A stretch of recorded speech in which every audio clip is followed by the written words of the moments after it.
అంతమయ్యే పరిస్థితి కనపడతా ఉందంటే ఆ మహానుభావుడు యొక్క చేసిన కష్ట ఫలితమే ఈరోజు ఇప్పుడు ఇక్కడ మనం ఈ కార్యక్రమం చేసుకోవడం జరుగుతూ ఉంది.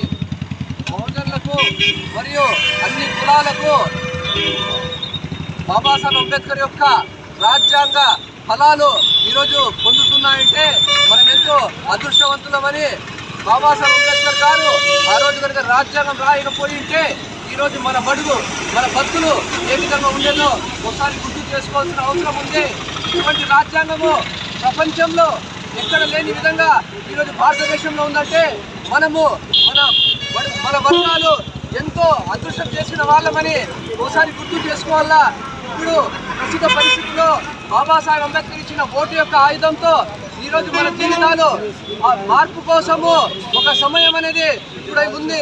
మన ఓటు యొక్క విలువను మనము గుర్తు చేసుకొని సక్రమంగా సద్వినియోగం చేసుకున్నట్లయితే మన జీవితాల్లో వెలుగు నింపిన వాళ్ళము అవుతామని, బాబాసాహెబ్ అంబేద్కర్ ఇచ్చిన ఓటు యొక్క ఆయుధాన్ని మనం సద్వినియోగం చేసుకున్న వాళ్ళం అవుతామని తెలియజేస్తూ ఈ అవకాశం ఇచ్చిన మీరందరికీ ప్రతి ఒక్కరికి పేరు పేరున ధన్యవాదాలు తెలుపుతూ జై భీమ్, జై భారత్.